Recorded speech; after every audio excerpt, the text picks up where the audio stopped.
Президент Садыр Жапаров Кытай Эл Республикасынын мамлекеттик кеңешинин премьери Ли Цзянды кабыл алды. Жолугушууда Кыргызстан менен Кытайдын ортосундагы эки тараптуу жана көп тараптуу кызматташтыктын кеңири чөйрөсү боюнча пикир алмашуу болду. Өлкө башчы Садыр Жапаров бүгүнкү күндө Кыргыз-Кытай биргелешкен ири жана негизги долбоорун Кытай-Кыргызстан-Өзбекстан темир жолун курууну белгиледи. Ал эки өлкөнүн транспорттук, логистикалык тармагындагы кызматташтыгын бекемдөөдө маанилүү звено болмокчу. Ошондой эле жалпы чек араны эске алганда Кытай менен энергетика жаатында, анын ичинде энергиянын кайра жаралуучу булактары боюнча долбоорлорду ишке ашырууга Кытай инвестицияларын тартуу менен кызматташуу абдан келечектүү болуп саналат. Өз кезегинде Кытай Эл Республикасынын мамлекеттик кеңешинин премьери Ли Цзян Садыр Жапаровго Кытай делегациясын жылуу кабыл алгандыгы үчүн ыраазычылык билдирди.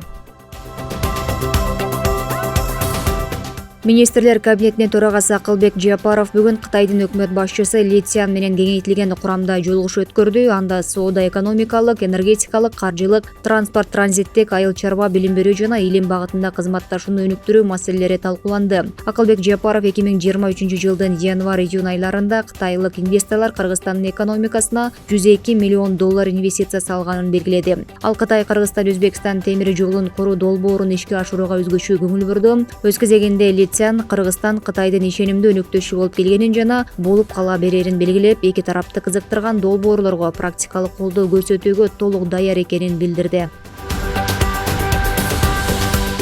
Ат башы районунда Ат башы эт комбинатынын курулушу аяктап, жакында ишке киргени турат. Бул тууралуу райондук администрациядан билдирди. Маалыматка ылайык, комбинаттын курулуш иштери 2020 жылы башталган. Учурда бардык керектүү заманбап жабдыктар менен толук камсыздалып, продукциясын чыгаруу алдында турат. Анда бышырылган уйдун, жылкынын, топоздун эттери, ошондой эле пельмен жана башка жарым-жартылай даяр продукциялар чыгат. Бул комбинаттын чыгарган азыктарын буга чейин Кыргызстандын ичинде гана сатылып келген болсо, алдыда чет өлкөлөргө чыгаруу аракеттери көрүлүүдө.